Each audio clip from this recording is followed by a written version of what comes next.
ഡിയോണ മോളുടെ ജീവൻ. അത് ഞാൻ അവനോട് ചോദിച്ചു, ഡിയോണ മോളെ ഞങ്ങൾക്ക് തരാൻ ഈശോയോട് നീ ഒന്ന് പറയണം. ഞാൻ അവൻ്റെ ബോഡി ഇരിക്കുമ്പോൾ ചങ്ക് പൊട്ടിയിരുന്നുണ്ട്, ഈശോ എൻ്റെ മോൻ്റെ പെരയ്ക്കകത്ത് കയറ്റാൻ പറ്റുന്നില്ല. അവനെ പെട്ടിക്കകത്താക്കിയതിന് ശേഷമാണ് അവനെ ഒന്ന് ഞാൻ ബെസ്റ്റ് പറഞ്ഞു, എൻ്റെ മോനെ ഒന്ന് പെരയ്ക്കകത്ത് കയറ്റ്. ഇവള് പറയുമായിരുന്നു, ഇവളെ വേദോടം പഠിപ്പിച്ച ഡേ സിസ്റ്റർ ചോദിക്കും നിനക്ക് എന്താണടി ആഗ്രഹം. ഡേ സിസ്റ്റർ പറയും, സിസ്റ്ററെ എനിക്ക് വെറൈറ്റി ആയിട്ട് എന്തെങ്കിലും ആരും ചെയ്യാത്തൊരു കാര്യം ചെയ്യണം. എല്ലാവരും ചെയ്യുന്ന കാര്യം ചെയ്തിട്ട് എന്താ കാര്യം? ഇന്ന് അവൾ ആരും ചെയ്യാത്ത കാര്യം ചെയ്തുകൊണ്ടിരിക്കുക. ഞാൻ 1 വർഷം ഉറങ്ങാത്ത വ്യക്തിയാണ്. ഒറ്റ വർഷം ഞാൻ ഉറങ്ങിയിട്ടില്ല. മോളെ ശുശ്രൂഷിക്കേണ്ടത് കൊണ്ട് ഒറ്റ വർഷം ഞാൻ ഉറങ്ങിയിട്ടില്ല. മോളുടെ അടുത്തൊന്നും ഞാൻ മാറിയിട്ടേ ഇല്ല, ഇങ്ങോട്ടും മാറിയിട്ടില്ല.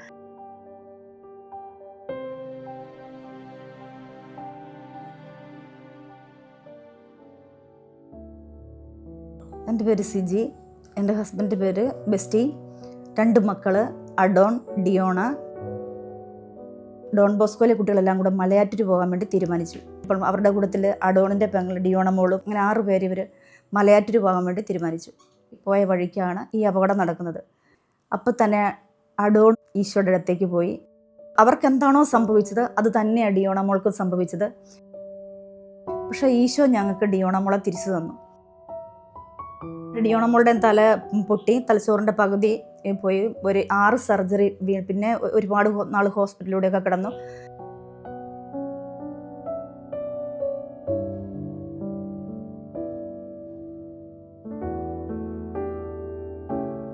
എൻ്റെ അടവുകൂട്ടം പോയപ്പോൾ ആരും പറഞ്ഞു, ദൈവമേ അവൻ പോയല്ലോ, ഇനി നിങ്ങൾ എങ്ങനെ ജീവിക്കും?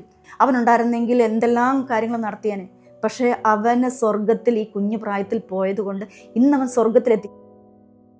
അഡോണിൻ്റെ ബോഡി അടക്കുന്ന സമയത്ത് വേറെ ആരുടെ സപ്പോർട്ട്, ഞങ്ങൾ 2 പേരും കെട്ടിപ്പിടിച്ച് നിന്നു. ഈ മക്കൾ വന്നപ്പോൾ മക്കളെ ബോഡി കൊണ്ടുവന്ന മുതൽ ഞങ്ങൾ ആ വിട്ടിട്ടില്ല. ഞങ്ങൾ അതേപോലെ ഞങ്ങളെ ആരും താങ്ങിയില്ല, ഒരു മനുഷ്യനും താങ്ങിയില്ല. ഞങ്ങൾക്കറിയാം ഞങ്ങളുടെ തമ്പുരാൻ താങ്ങുമെന്ന് ഞങ്ങൾക്കറിയാം. നമ്മൾ കുഞ്ഞുങ്ങളെ ഉറക്കി കിടത്തൂല തൊട്ടില്ല എന്ന് പറഞ്ഞതുപോലെ ആ ശവപ്പെട്ടി ഒരു തൊട്ടിലാണ്. ആ തൊട്ടിലിനകത്ത് അവനെ ഞാൻ ഉറക്കി കിടത്തി വെച്ചിട്ട് അവനെ ഈശോയുടെ അടുത്തേക്ക് പറഞ്ഞു വിട്ടു. ഞാൻ ഈശോയുടെ കയ്യിൽ നിന്ന് മേടിച്ചതല്ലേ, ചോദിച്ച് മേടിച്ച മകനല്ലേ. അവനെ ഈശോയുടെ അടുത്തേക്ക് പറഞ്ഞു വിട്ടു. പറഞ്ഞു വിട്ടപ്പോൾ ഞാൻ ഡിയോണ മോളുടെ ജീവൻ. അത് ഞാൻ അവനോട് ചോദിച്ചു, ഡിയോണ മോളെ ഞങ്ങൾക്ക് തരാൻ ഈശോയോട് നീ ഒന്ന് പറയണം. എനിക്ക് ഇവിടുന്ന് പറഞ്ഞു വിടാൻ അവനുണ്ട്. എനിക്ക് വിശുദ്ധരുടെ മാധ്യസ്ഥം തേടുന്നേക്കാടെന്നല്ല എൻ്റെ അഡോണിന് പറയാം. എൻ്റെ വേദന അറിയാവുന്ന അഡോണിനറിയാം. അന്ന് അഡോൺ പോകുമ്പോൾ അഡോണിൻ്റെ വലിയ ആഗ്രഹമായിരുന്നു ഞങ്ങൾക്ക് ഒരു 10 സെൻറ്റ് സ്ഥലത്ത് മേടിക്കണം, നമുക്ക് നല്ലൊരു വീട് വെക്കണം എന്നുള്ളത്. അപ്പം അഡോണിനറിയാം ഞങ്ങൾക്ക് വീടില്ല, നമുക്ക് എന്തൊക്കെ ആവശ്യമുണ്ട്, നമുക്ക് ഇനിയും കൊച്ചിനെ ചികിത്സ മുമ്പോട്ട് കൊണ്ടുപോകണം, അതൊക്കെ അഡോണിനറിയാം. അവൻ ആദ്യം ചെന്നിട്ട് പറയാൻ എന്നിട്ട് എൻ്റെ അപ്പയ്ക്കും അമ്മയ്ക്കും ഒരു വീടില്ല ഈശോ എന്നായിരിക്കും. ഞാൻ അവൻ്റെ ബോഡി ഇരിക്കുമ്പോൾ ചങ്ക് പൊട്ടിയിരുന്നുണ്ട്, ഈശോ എൻ്റെ മോൻ്റെ പെരയ്ക്കകത്ത് കയറ്റാൻ പറ്റുന്നില്ല. അവനെ പെട്ടിക്കകത്താക്കിയതിന് ശേഷമാണ് അവനെ ഒന്ന് ഞാൻ ബെസ്റ്റ് പറഞ്ഞു, എൻ്റെ മോനെ ഒന്ന് പെരയ്ക്കകത്ത് കയറ്റ്, തിണ്ണലൊന്ന് കയറ്റ്. കാരണം വെച്ചിട്ടുണ്ടെങ്കിൽ ആ പെട്ടി പോലും അവന് തിരിക്കാൻ പറ്റാത്തത്രയും കുഞ്ഞി വീടായിരുന്നു ഞങ്ങൾക്ക്. ഇന്ന് ഈശോ ഞങ്ങൾക്ക് ഇത് തന്നില്ലേ.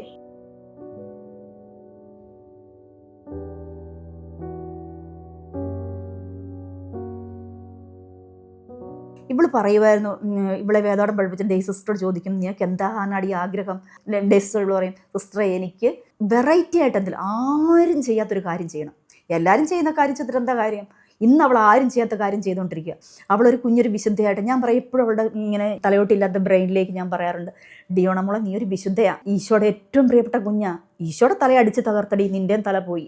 അങ്ങനെ ഞാൻ ഇവളുടെ ഇങ്ങനെ അത് ശരിക്കും അത് ബ്രെയിനിലേക്ക് അത് പോവുക. നമുക്കൊരു തലയോട്ടി എന്ന് പറയുന്ന സംഭവമുണ്ട്, ഇവക്കതില്ല. അപ്പോൾ അവളോട് ഞാൻ പറഞ്ഞു കൊടുക്കും, ഇനി നമുക്ക് പള്ളിയിൽ പോകണ്ടേ, പാട്ട് പാടണ്ടേ, അതൊക്കെ ഞങ്ങൾ ചേർന്ന് നിന്നാണ് പാട്ട് പാടുന്നത്. ഇവള് പറയും എൻ്റെ ബെസ്റ്റ് ഫ്രണ്ട് ആരാന്ന് അവളോട് ആര് വെച്ചാൽ പറയും, അതെൻ്റെ മമ്മിയാണ് എന്ന് പറയും. ഞങ്ങളിങ്ങനെ കൈകോർത്ത് ഇന്ന് വരെ ഞാൻ എൻ്റെ ഉദരത്തിൽ ഉരുവായപ്പോൾ മുതൽ ഇന്ന് വരെ അവൾ എന്നിൽ നിന്നും മാറിയിട്ടില്ല. ഇപ്പോഴും എന്നോട് ചേർന്ന് നിൽക്കുക. ഞാൻ എന്നും കുളിപ്പിക്കും. ചിലപ്പോൾ അവളുടെ മോഷനൊക്കെ നമുക്ക് എടുത്തു കളയേണ്ടതായിട്ട് വരും, അവൾക്ക് പീരിയഡ്സ് ഉണ്ട്.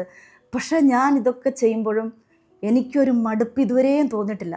ചില സമയം നമ്മൾ 1 മണി 2 മണിയൊക്കെ ആകുമ്പോഴത്തേക്ക് ഇവളിങ്ങനെ ഏറ്റു പോരും. പിന്നെ അവൾ കിടക്കുകയില്ല, നമ്മളിങ്ങനെ എടുത്തിരിക്കണം. സെറ്റിയാലോ അവിടെ ഇവിടെ വെച്ചിരുന്ന രാത്രിയിൽ അവൾ കിടക്കില്ല, അവൾ കരഞ്ഞുകൊണ്ടേയിരിക്കും. അപ്പം നമ്മളിങ്ങനെ ചിലപ്പോൾ നമ്മൾ തൂങ്ങിപ്പോവും, ഇങ്ങനെ കണ്ണടച്ചു. പക്ഷേ എന്നാലും എനിക്കറിയാം ഞങ്ങളുടെ ഈ റൂമിനകത്ത് ഈശോ ഇല്ലേ, ഈശോ ഇങ്ങനെ ചേർത്ത് പിടിക്കുന്നില്ലേ. അപ്പോൾ ഈശോ എൻ്റെ കയ്യിൽ ഡിയോണ മോളെ നീ ഈ 18-ാം വയസ്സ് മുതൽ ഡിയോണ മോൾ ഇങ്ങനെയായിരിക്കും എന്നുള്ളത് തമ്പുരാൻ തന്ന പദ്ധതിയാണ്. അത് സിജി മര്യാദയ്ക്ക് നോക്കിക്കോളൂന്ന് എൻ്റെ ഈശോയ്ക്ക് അറിയാം. ഇവക്ക് ഇച്ചിരി നീളം വെച്ചതായിട്ട് മാത്രമേ എനിക്ക് തോന്നുന്നുള്ളൂ. അവൾ ഇന്നും എൻ്റെ കയ്യിൽ ആ കുഞ്ഞായിട്ട് തന്നെയാണ് അവൾ ഇപ്പോഴും ഇരിക്കുന്നത്.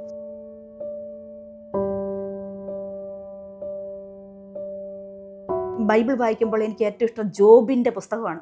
ശരിക്കും ഞാൻ ജോബിൻ്റെ അനുഭവത്തിലൂടെ കടന്നുപോയൊരു വ്യക്തിയാണ്. കാരണം വെച്ചാൽ ജോബിന് എന്തൊക്കെ സംഭവിച്ചു, മക്കൾ നഷ്ടപ്പെട്ടു, എല്ലാം നഷ്ടപ്പെട്ടു, തല മുഴുവൻ വ്രണമായിട്ടുണ്ട്, കണ്ണ്, വായ, എനിക്ക് ഫുഡ് കഴിക്കാതെ ഞാൻ കിടന്നിട്ടുണ്ട്. ഈ ബ്ലഡൊക്കെ ഇങ്ങനെ ഛർദ്ദിക്കും. കാരണം ഈ ഇത് കാരണം നമ്മൾ ഈ ഇതെല്ലാം ഇങ്ങനെ നിറച്ച് ഈ ബ്ലഡാണ്. എനിക്ക് ഉറക്കം ചുമക്കത്തില്ല, ഉറക്കം ഇങ്ങനെ പാട്ടൊക്കെ പാടുമ്പോഴത്തേക്ക് ഈ ഇത് പൊട്ടിയിട്ട് ബ്ലഡ് ഛർദ്ദിക്കും. ആ ഒരവസ്ഥയിൽ കിടന്നിട്ട് പോലും ഞാൻ ഇന്നും ഈശോയെ കുർബാന സ്നേഹിക്കുന്നുണ്ടെങ്കിൽ അതിൻ്റെ പിന്നിലൊരു കാരണം കാണില്ലേ? ഈശോ എൻ്റെ ശരീരത്തിലേക്ക് വന്നു എന്നെനിക്ക് തോന്നുമ്പോഴത്തേക്ക് എനിക്കറിയാം, ഞാൻ അപ്പാന്ന് വിളിക്കാം, എപ്പോഴും വിളിക്കും, ചങ്കുപൊട്ടി ജപമാല ചെല്ലും, കരണക്കോൻ തരും. അതിനേക്കാൾ കൂടുതലായിട്ട് ഞാൻ വിളിക്കുന്നത് എന്താണെന്നറിയാം, അപ്പാന്ന് വിളിക്കും ചില സമയം. ഇത് നമുക്ക് സ്റ്റിറോയിഡൊക്കെ കുത്തി ശരീരത്തേക്ക് ചെല്ലുമ്പോഴത്തേക്കും നമുക്ക് മെൻ്റലിയൊക്കെ പ്രോബ്ലം വരും. ഈ അസുഖം വന്നിട്ട് ഞാൻ മരിക്കുമെന്ന് ഞാൻ വിചാരിച്ചൊരു സമയമുണ്ട്. അപ്പം ഞാൻ ക്രൂശദ്രൂപം എടുത്ത് ഇങ്ങനെ കെട്ടിപ്പിടിച്ചിട്ട്, അപ്പാ എനിക്ക് സഹിക്കാൻ പറ്റുന്നില്ല, എനിക്ക് ഒട്ടും സഹിക്കാൻ പറ്റുന്നില്ല, ഞാനിപ്പം വീണു. ഈ മക്കൾ പോയിട്ടും ഇതെല്ലാം പോയിട്ടും ഞാൻ ഒരു കൗൺസിലറുടെയും മുമ്പിൽ പോയിട്ടില്ല. ഗവൺമെൻറ് പറഞ്ഞു വിട്ടവരുണ്ട്, അവർ തിരിച്ചു പോയി. ഞാൻ പറഞ്ഞു എനിക്ക് കൗൺസിലിങ്ങിൻ്റെ ആവശ്യമില്ല. ഞങ്ങൾക്ക് രണ്ടുപേർക്ക് ഒരു കൗൺസിലിംഗ് പോലും ഇല്ലാണ്ട് ഞങ്ങൾ പിടിച്ചു നിൽക്കണമെങ്കിൽ ഞങ്ങളെ കൊണ്ടു നടക്കുന്ന ഒരു വ്യക്തിയില്ലേ? ഞാൻ പറയും, ഈ ഭൂമിയിൽ ഈശോ ഏറ്റവും കൂടുതൽ സ്നേഹിക്കുന്ന കുടുംബം എൻ്റെ കുടുംബമെന്ന് പറയും. തല നിറച്ചും പഴുപ്പായിട്ട് ഇങ്ങനെ കൊച്ചിങ്ങനെ കിടന്ന് കാറും. അതുപോലെ ഞാൻ വേറൊരു ഹോസ്പിറ്റലിൽ അഡ്മിറ്റാണ്. എന്നുവെച്ചാൽ ഇത് 5 ദിവസത്തെ ഇഞ്ചക്ഷൻ എടുക്കണം. നമുക്ക് ഇഞ്ചക്ഷൻ വെച്ച് കഴിഞ്ഞാൽ തലയൊന്നും നേരെ നിൽക്കില്ല. ഞാൻ 1 വർഷം ഉറങ്ങാത്ത വ്യക്തിയാണ്. ഒറ്റ വർഷം ഞാൻ ഉറങ്ങിയിട്ടില്ല. മോളെ ശുശ്രൂഷിക്കേണ്ടത് കൊണ്ട് ഒറ്റ വർഷം ഞാൻ ഉറങ്ങിയിട്ടില്ല. മോളുടെ അടുത്തൊന്നും ഞാൻ മാറിയിട്ടേ ഇല്ല, ഇങ്ങോട്ടും മാറിയിട്ടില്ല. ആകെപ്പാടെന്ന് പറഞ്ഞാൽ വല്ല കുളിക്കാനോ പലതാക്കാനോ, അല്ലാണ്ട് ഫുൾ ടൈം ഞാൻ ഇവളുടെ അടുത്ത് നിൽക്കുന്നത്. ഇന്ന് വരെ അങ്ങനെ തന്നെയാണ്. പള്ളിയിൽ പോകുമ്പോഴും എന്തെങ്കിലും മെഡിസിൻ മേടിക്കണേ മാത്രമേ ഞാൻ മാറാറുള്ളൂ. ഒരു വ്യക്തിനെ മറ്റാർക്കും മനസ്സിലാവില്ല. ഒരു പക്ഷേ അമ്മയ്ക്ക് മനസ്സിലാവില്ല, അപ്പന് മനസ്സിലാവില്ല.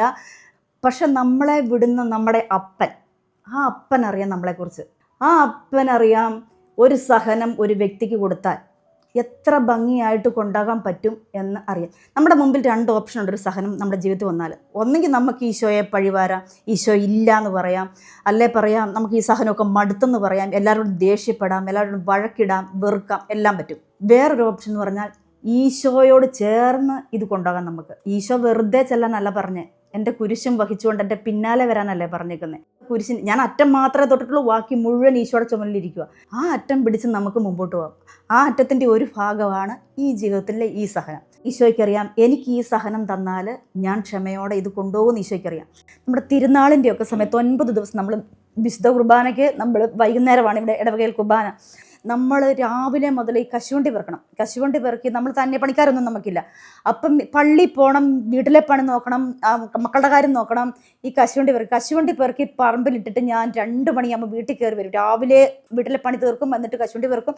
അത് ഇട്ടിട്ട് നമ്മൾ കശുവണ്ടി ഇരിയില്ല, അത് അവിടെ ഇട്ടിട്ട് ഓടി കയറി വരും. 2 മണിയാകുമ്പോഴത്തേക്ക് കയറി വരും, ഒന്ന് കുളിച്ചു പെട്ടെന്ന് 3 പള്ളിക്ക് ചെല്ലണം. പള്ളിക്ക് ചെന്നിട്ട് അവിടെ കൊന്തയുണ്ട്, പിന്നെ യേശുപിതാവിൻ്റെ കൊന്തയുണ്ട്, അതുപോലെ നൊവേന, ഇതെല്ലാം കുർബാന, ഈ പാട്ടെല്ലാം പാടിക്കഴിഞ്ഞ് തിരിച്ചു വരുമ്പോഴത്തേക്കും ലതീനൊക്കെ കഴിഞ്ഞ് നമ്മൾ ശരിക്കും അടുക്കും.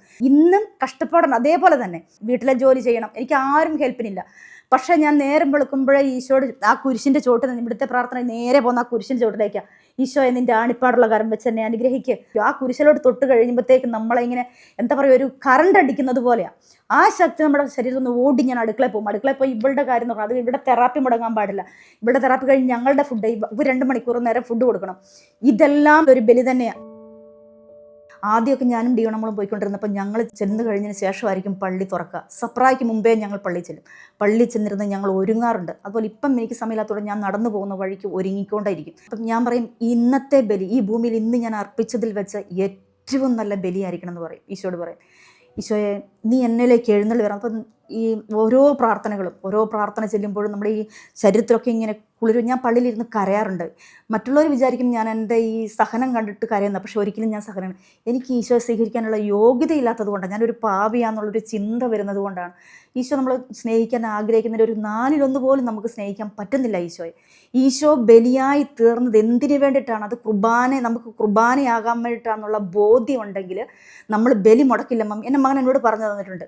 അവൻ പറയും നമുക്കൊരു അനുഭവം ആവണം, ഈ കുർബാന ഒരു അനുഭവം ആവണം എന്നോട് പറഞ്ഞത്.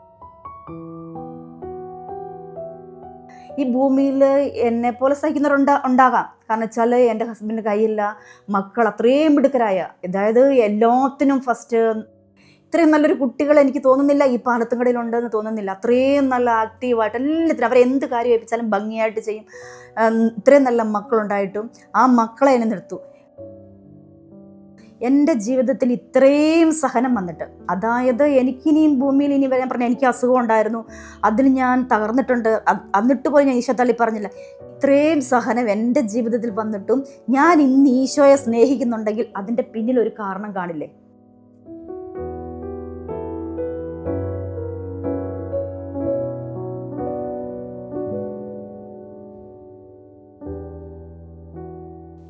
വിശുദ്ധ കുർബാനയുമായി ബന്ധപ്പെട്ട വീഡിയോകൾ നിങ്ങൾക്ക് ലഭിക്കാൻ ഈ ചാനൽ സബ്സ്ക്രൈബ് ചെയ്യുക.